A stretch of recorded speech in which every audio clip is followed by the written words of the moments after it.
Hello everyone, अगर आप भी मेरी तरह एक सोलो ट्रैवलर हो और रिसेंटली बनारस घूमना चाहते हो तो चलो बताती हूँ तुम्हें एक सिंपल सी आइटिनरी। तो सबसे पहले मैं गई थी ट्रेन से, क्योंकि ट्रेन का सफ़र सस्ता होता है। अगर आप बस लेते हो तो बस का जो है किराया काफ़ी ज़्यादा हो जाता है। तो मैंने ली थी बस। मेरे शहर से बनारस की जो दूरी है वो काफ़ी दूर है और कम से कम 8 से 9 घंटे लगते हैं। तो ट्रेन से वो सफ़र काफ़ी अच्छा भी था मेरा। ट्रेन का जो किराया था वो मात्र 120 रुपये था। तो मैंने ज़्यादा टाइम भी ट्रेन ली थी और आधे टाइम भी ट्रेन से ही आई थी। सो मुझे पूरे 120 रुपये देने पड़े थे ट्रेन के लिए। देन उसके बाद मैं बनारस पहुंची और वहाँ से मैंने रैपिडो लिया था अपने डॉर्मेट्री के लिए। सो ये जो मैं बैठी हुई हूँ मेरी डॉर्मेट्री है, जहाँ पे मुझे एक दिन का किराया 400 रुपये देना था। और ये स्टेशन से बहुत ही पास है और साथ ही बिल्कुल बीचों बीच में है, तो मंदिर भी यहाँ से काफ़ी पास थी। इसका किराया आपको मैंने बताया 400 रुपये था।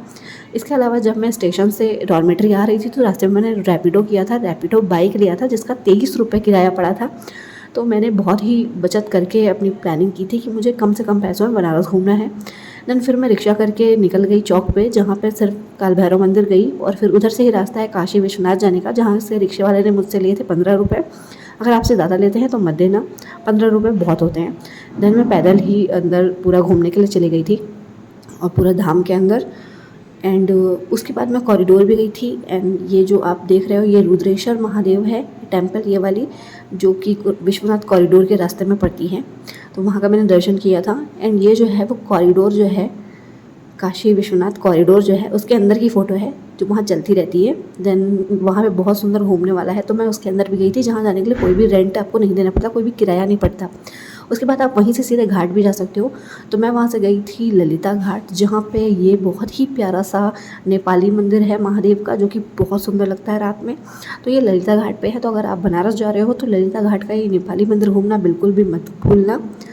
तो मैं एकदम अच्छे से यहाँ पर घूम रही थी। इसके बाद मैंने वहीं पे एक रेस्टोरेंट था जहाँ पे मैंने खाना खाया, जिसका नाम था शिवा रेस्टोरेंट। तो ये आप देख सकते हो ग्लिम्स, और वहाँ पे प्योर वेज फूड मिलता है, तो आप निगोशिएट कर सकते हो, आपको सस्ता खाना मिल जाएगा। फिर मैं गई थी मणिकर्णिका घाट। जैसा कि आप देख सकते हो घाट पे कोई भी पैसा नहीं पड़ता और वहाँ पे बहुत सारे घाट हैं, आप कहीं पे भी जाके बैठ सकते हो, घूम सकते हो। हाँ, बोटिंग के लिए आपको 100 से 150 रुपये पड़ सकते हैं, बट रात में आप बोटिंग नहीं कर सकते हो। अगर आपको बोटिंग करना है तो आपको और जल्दी जाना पड़ेगा। इसके अलावा दशाश्वमेध घाट पे और जो है अस्सी घाट पे आप आरती भी देख सकते हो। आरती का कोई पैसा नहीं पड़ता, बट आपको पहले पहुंचना होगा क्योंकि बाद में बहुत ज़्यादा भीड़ हो जाती है। ये टेम्पल जो है जो पानी में डूबी हुई है, ये काफ़ी फेमस टेम्पल है। इसके बाद मैं गई थी मणिकर्णिका घाट, तो वहाँ का मैंने थोड़ा सा वीडियो बनाया था और मैं वहाँ काफ़ी देर से बैठी भी थी, तो उसका कुछ पैसा नहीं पड़ा था। हालांकि मैंने उसके बाद थोड़ा बहुत खाया पिया था जो भी रेस्टोरेंट में। तो मैंने खाई थी चाउमीन और चाय पिया था। तो मेरा चाउमीन थी 100 रुपये की और 20 रुपये की चाय थी, तो 120 रुपये खर्च हुए थे। उसके बाद मैं पूरा घाट वाट पे घूमी। देन फिर मैं नेक्स्ट डे निकली थी ऐसे ही मार्केट घूमने के लिए। तो रिक्शे का किराया अगेन मेरे 15 रुपये पड़े। एंड मैंने मार्केट बीचों बीच जो चौक होता है ना, गदौलिया चौक, वहाँ पे मैं उतर गई थी और उसके बाद मैंने मार्केट एक्सप्लोर करा था।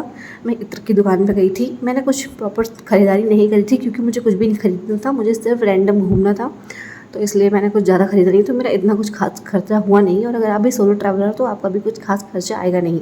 देन 120 की टिकट लेके ट्रेन से मैं वापस आ गई।